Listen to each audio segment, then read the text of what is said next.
I think so, no. Okay, so, well, that next kind of function we actually talked about, and we've already talked about it with the pendulum. It's the first kind of function we saw, the power function. Okay?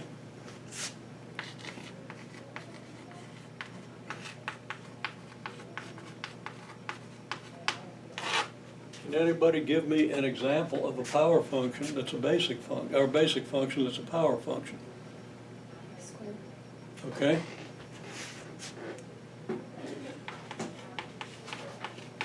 Somebody give me another one. X cubed. X cubed. Okay, anybody think of another one?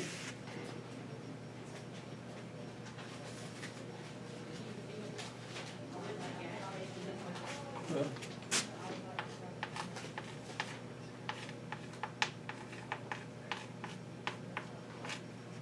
1 over x is x raised to the negative 1, right?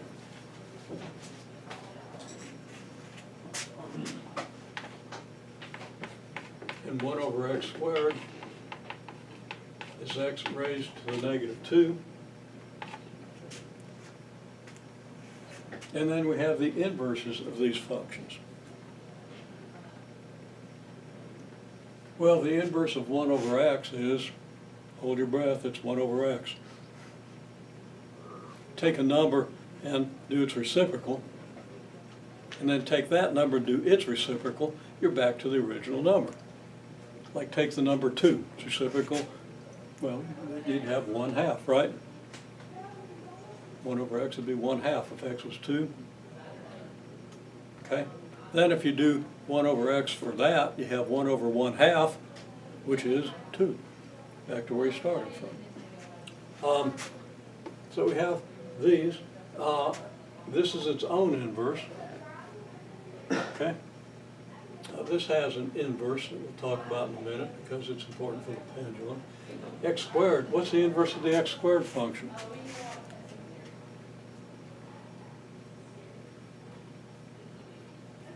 Square root of x. Yeah. But you have to only choose half of the x squared function. Take the positive half of the x squared graph and invert it. It gives you the square root of x. And how do you get an inverse function? You switch x and y, so you switch columns to get the graph. Or if you have an equation, you switch x and y and then solve for y. Okay? So, x squared has inverse square root of x, which is x to the 1/2 for reasons you should understand, but in terms of the laws of exponents, if you multiply x to the 1/2 by x to the 1/2, you get x to the 1/2 plus 1/2, which is x to the 1, which is just x. So if you square x to the 1/2, you get x. Meaning, square root of x is what you square in order to get x, so x to the 1/2 has to be square root of x. Also the cube root of x. Also 1 over the square root of x, which is the inverse of 1 over x squared.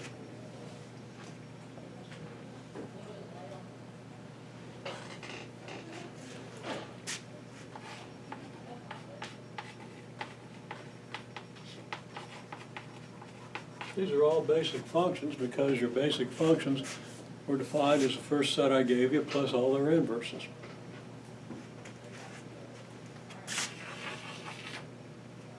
So if you want a graph of 1 over square root of x, just switch the columns of 1 over x squared.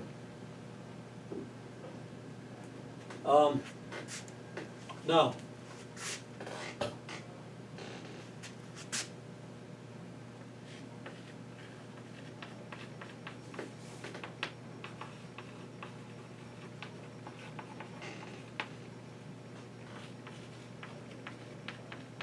your basic positive power functions are what?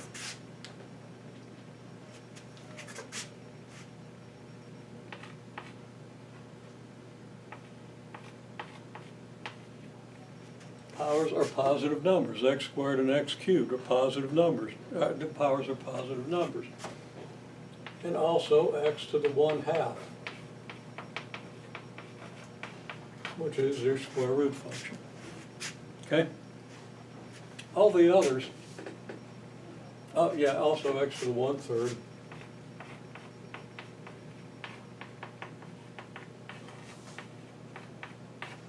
Cube root of x. Okay? All the others, 1 over x, it's a negative power. 1 over x squared is a negative power. 1 over square root of x is a negative power. This is x to the negative 1/2. Okay?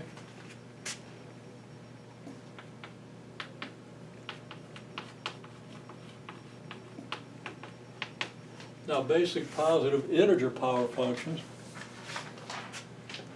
Which ones of these are basic positive integer powers?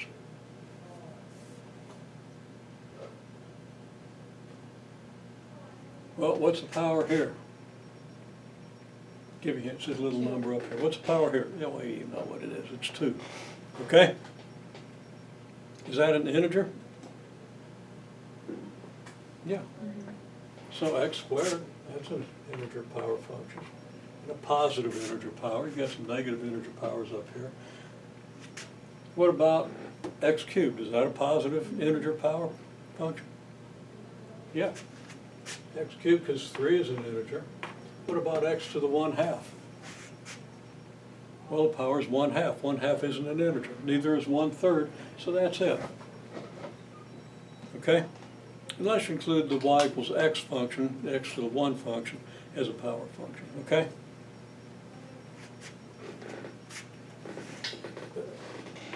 I haven't included that among the basic functions, although it's a very important function.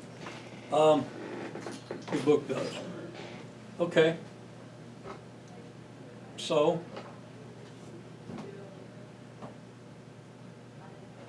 polynomial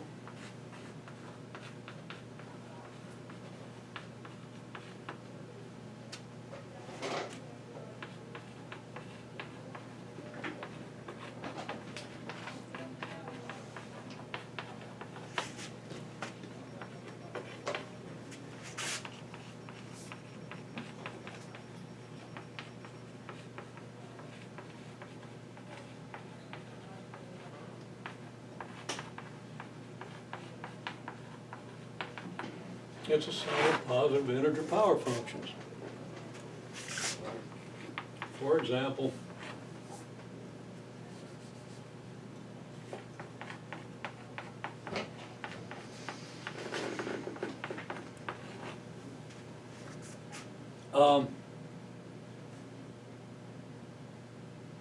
and I just lied because 8 is not a multiple of a positive integer power function, is it? So I've been a little careless with my wording. We know what positive integer power functions are.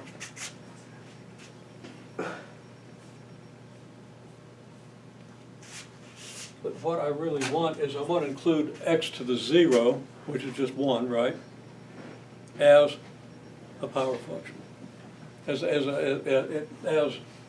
something we can use a multiple of. So it'd be like negative 8x to the 0. So I'm going to change positive to negative, and I'm going to use the word non-negative. Non-negative integer power functions. Okay? Which allows us to use 0 because 0 isn't positive, but it still prevents us from using any negative powers, right? It's got to be integers, and they can't be negative. So anything from 0 up. And of course, I'll note that this is just 5x to the 4th minus 3x squared plus 2x minus 8, because we don't have to write the x to the 0. Okay? Since it's just 1, 8x to the 0 is just 8. Okay? Now, fundamental theorem of algebra says what? I've told you, but you probably didn't believe me. And you have to trust me on it. Okay? I know how to prove it. if I review a little bit. I haven't thought through that proof in 50 years, but it's not a hard proof. I mean, yeah, it's a hard proof unless you're into advanced undergraduate mathematics. Okay,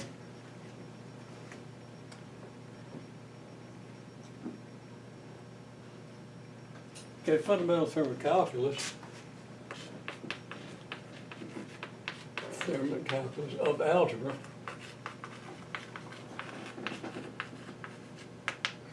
There are two ways to state it. But it comes down to, for the most practical purposes that you're going to encounter, most likely, every polynomial can be factored, okay, into linear and quadratic factors.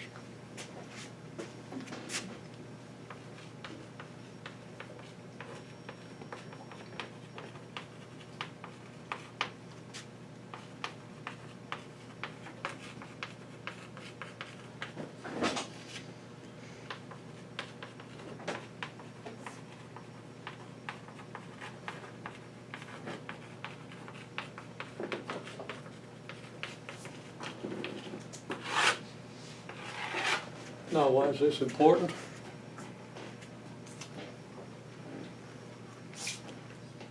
Well, let's just think of a typical example. Let's say our polynomial is x minus 3 times x plus 2 times x squared minus x plus 6.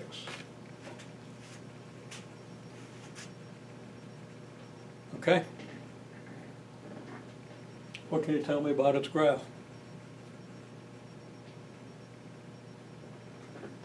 You have enough information to construct a reasonable graph that at least shows the shape of this function and where it is on the xy plane. You're not going to construct a totally accurate graph, okay? But you can construct a graph that shows the behavior of the function. This can be important. So what do you first do when you see this and I say graph it?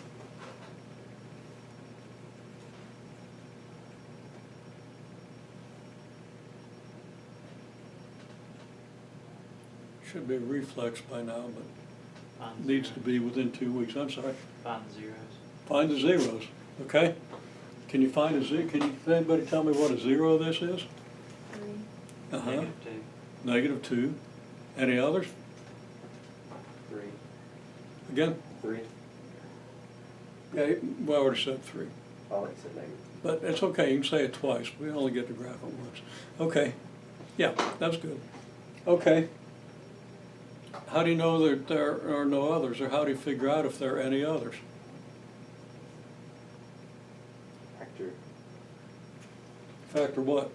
Quadratic? Yeah. Bet you can't factor it. How do you know that you can't, how do I know that you can't factor it? Well, evaluate the discriminant. If you don't remember what the discriminant is, you need to remember. Okay? Trigger finger. I mentioned that before? Yeah, it's like the finger locks. It gets here and then it locks and you gotta pop it out. And eventually gets locked there and won't pop out, and then you gotta have a simple little surgery on it where they just kind of slice a couple of the tendons to release them, okay? And I'm pretty sure I'm gonna have that. It's no big deal. Finger's a little sore for a week, but the big deal is it's the middle finger, and I'm glad that it's getting stuck in this position, okay? Although it'd be inconvenient if I needed to get it out in the other position for some reason. Although I wouldn't do that. Okay, so you see me do that. It's kind of reflex. Doesn't really hurt yet. They do get sore after a while. Okay, so excuse me for the trigger finger. Okay, the discriminant of this thing is negative. Meaning if you plug it into the quadratic formula, you're not going to get a real valued solution. You're going to have this negative under that square root, which is going to give you a complex solution, not a real number solution, so there are no zeros. Okay, so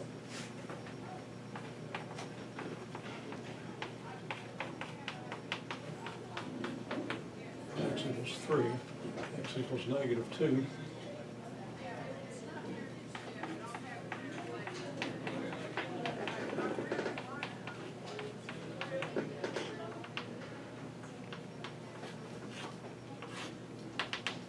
I could easily fill in the -b and the 2a down here, it'd be 1 and 2. But I want to emphasize the fact that we do the discriminant. And that's going to be b squared minus 4ac. b squared is 1, 4ac is 24. 1 minus 24 is -23. So we're going to have a -23 here.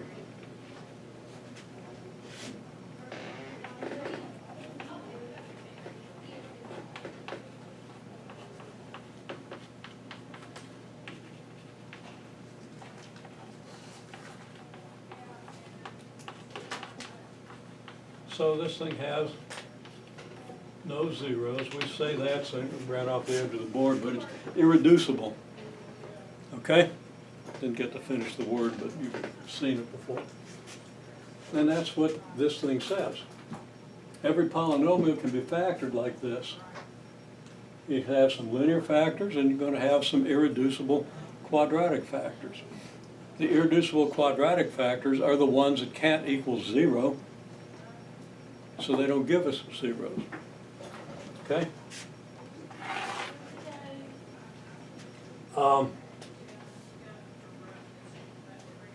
So we then proceed to put our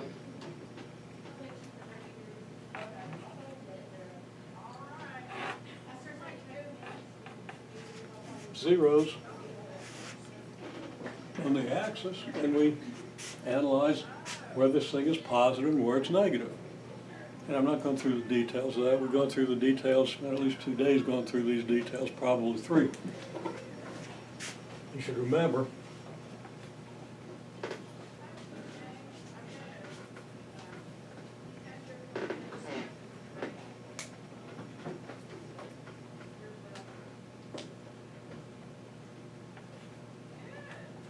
that's right. So this factor is negative, this one's negative, and this one's positive. If x is less than -2. Pick some number less than -2 and check that out, or just reason it out.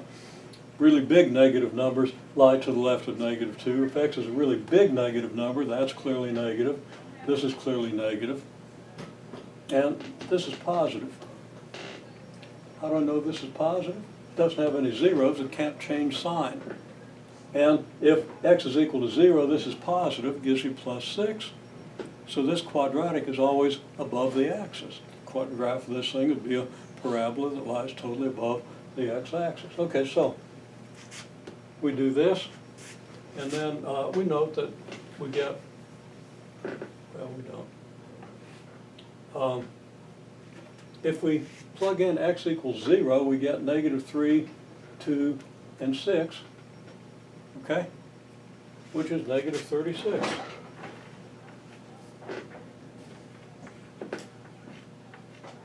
That alone tells us that between -2 and 3, this thing is negative. And you know what it is it's negative, positive, positive, giving us a negative. And this is the way we've done it, so you should be familiar with it. People were doing pretty well with it at one point.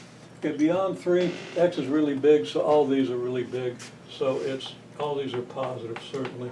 So it's positive out here. So our graph will look something like maybe this. Now I kind of missed this point, but you get the idea. Also, end behavior.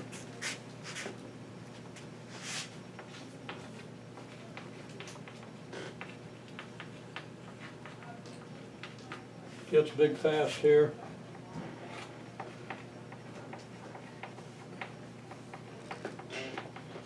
Gets big fast over here. And you might have to review the reasons for that. but it's pretty clear that if x is big, x squared is really big. If you multiply it by a couple more x's, it gets humongously huge. So the graph has to go off the way it does.